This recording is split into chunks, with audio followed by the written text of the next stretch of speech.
Fala galerinha, tudo bem? Esse é o nosso primeiro vídeo do canal Ciências Fácil com o professor Leandro, tá? Então se inscreva no nosso canal, curta também o nosso vídeo. O canal Ciências Fácil tem o intuito de te ajudar com alguns temas chaves, né, das aulas de ciências.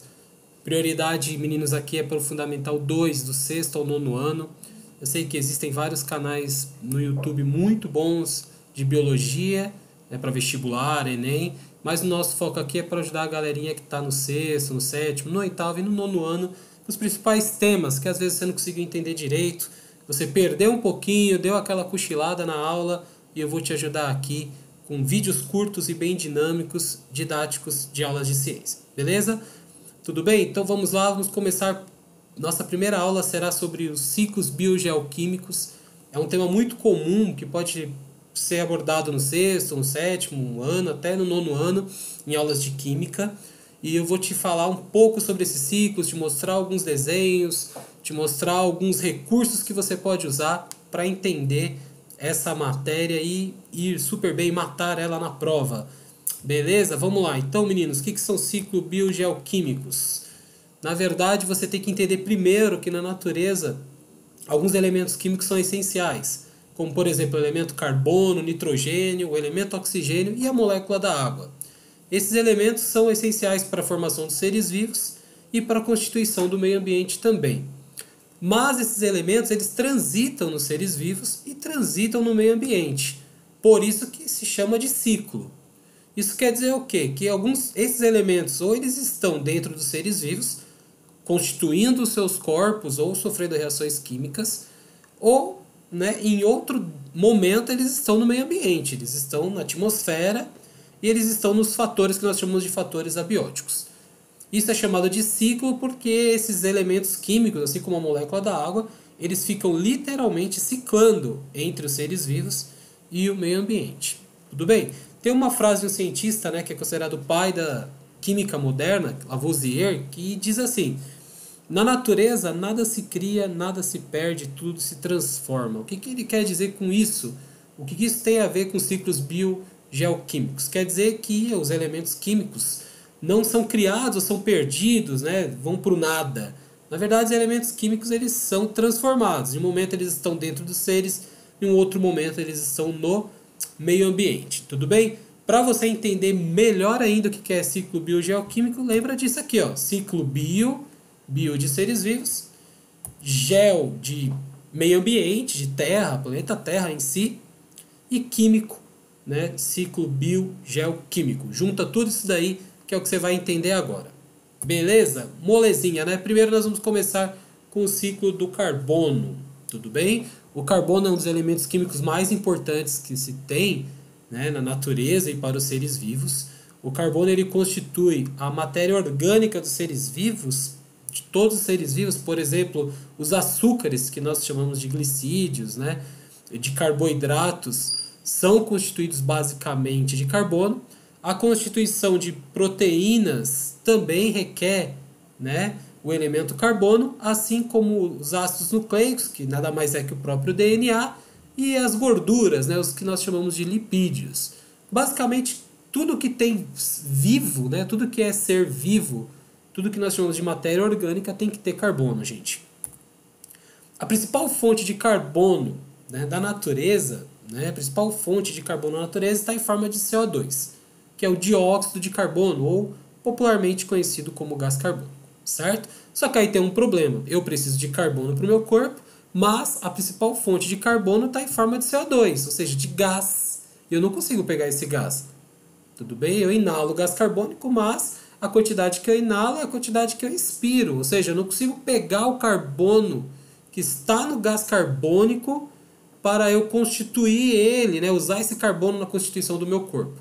Então o que acontece? Eu tenho aí meus amiguinhos que vão me ajudar nessa natureza, que é principalmente as plantas, né? Isso, as plantas e as algas, né, nos oceanos. Então o que acontece, gente?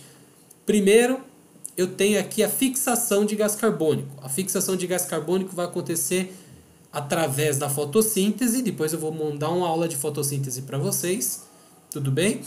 Mas a fixação de carbono acontece através da fotossíntese dos vegetais e das algas, principalmente. E a liberação de gás carbônico acontece através da respiração dos seres vivos, ou seja, quando eu solto, né, o ar na minha respiração, que a gente chama de expiração, quando eu solto esse ar aqui, eu libero o gás carbônico.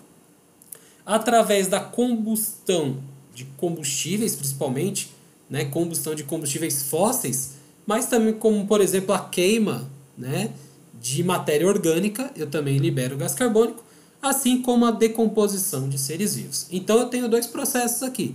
Eu tenho o processo de fixação, que é através das plantas, e eu tenho o processo de liberação, que é através, basicamente, dos animais e de outros seres vivos que não fazem fotossíntese. Tudo bem? Lembrando que as plantas também respiram, então as plantas participam dos dois processos, tanto de fixação quanto de liberação de gás carbônico. Mas fica sossegado que você vai ter uma aula só de fotossíntese, que você vai entender muito bem o que é a fotossíntese e a respiração desses seres vivos. Beleza?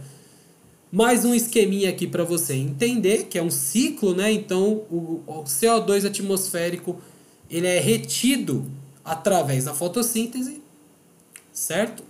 E ele é liberado através da matéria orgânica dos seres vivos pelos processos de respiração, combustão e decomposição. Tudo bem, galerinha?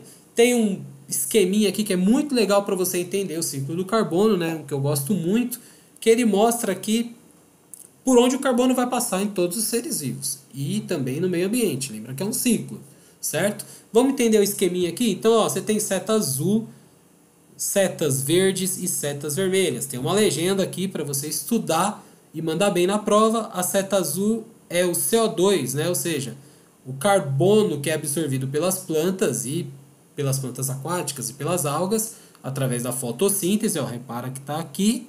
Tudo bem? Já vou te dar uma dica para a prova. Toda vez que você tem um desenho numa prova, você pega todas as informações possíveis, escritas e legendas desse desenho, que isso é metade do caminho para você fritar na prova. Seta verde é a devolução de gás carbônico para a atmosfera. Tudo bem? Então repara que as plantas também liberam gás carbônico. Olha aqui, ó, saindo através da respiração da planta. Os animais também, ó, o meninão aqui, pescador aqui, também libera gás carbônico através da respiração. Os pássaros aqui, a raposa, combustão, ó, aqui ó, de matéria orgânica, tudo liberando gás carbônico para a atmosfera. E é óbvio que tem aqui também, né, as indústrias, os automóveis liberando gás carbônico para a atmosfera. Beleza? E a seta vermelha indica o movimento de carbono através da cadeia alimentar. Ou seja, através da relação entre seres vivos, que é de alimentação, certo? Vamos entender aqui um pouquinho mais desse ciclo. Então, por exemplo, a planta, né, no caso aqui desse vegetal, ele fazendo fotossíntese, ele retém gás carbônico através da fotossíntese. Então, esse carbono agora faz parte da planta. Então, esse carbono vai ajudar a planta a constituir, né, a sua matéria orgânica, assim como amido, celulose, frutose, que são carboidratos exclusivamente de vegetais. Então esse carbono agora fica dentro da planta. Tudo bem? Está retido na planta, meninos. Então vamos lá. Primeiro acontece, vamos pensar assim, ó, o esquilinho vem aqui, come alguma parte da planta, ou come a planta, então o carbono foi transferido para o esquilo. Tudo bem? Quando a raposa vem aqui comer o esquilinho, então agora o carbono que faz parte da constituição aqui do esquilo passa para a raposa, certo? Também teremos uma aula de cadeia alimentar, você vai ver que essa energia é perdida a partir do momento que ela passa, né, entre os membros da cadeia alimentar. Olha esse exemplo que legal aqui, ó, uma planta aquática faz fotossíntese, ela retém gás carbônico através da fotossíntese, passa esse carbono para um peixinho pequeno, que também libera pela respiração, parte desse carbono passa para um peixinho maior, parte desse carbono passa por um outro peixinho maior, até o rapaz aqui, ó, pescador aqui, ó, um mentiroso aqui, pesca esse peixe e passa o carbono para esse menino, que também vai liberar esse carbono através da respiração. Tudo bem? Então aqui fica muito claro como o carbono é transferido para os seres vivos, mas lembrando que primeiro ele é fixado pelos seres clorofilados, ou seres que fazem fotossíntese, que a gente fala. Beleza? Aqui fica uma dica muito comum, né, em provas de ciência, que é o ciclo do carbono, o CO2 junto com o efeito estufa. Tudo bem? Então é o seguinte, meninos. Primeiro, vamos lá. O gás carbônico, né, que é, vamos dizer assim, um dos principais elementos aí para promover o ciclo do carbono, ele é um gás essencial para o efeito estufa. Tudo bem? Então o efeito estufa é uma forma, né, isso também nós vamos ter em outras aulas. Vamos resumir aqui só para focar no ciclo do carbono. O efeito estufa é uma forma de aquecer a Terra, tudo bem? Então são gases, né, que conseguem reter calor. Isso mantém a temperatura da Terra numa temperatura ideal, né, uma temperatura bem estável e principalmente assim essencial para gerar uma diversidade de vida. E o gás carbônico, assim como o metano e outros gases, são essenciais para o efeito estufa.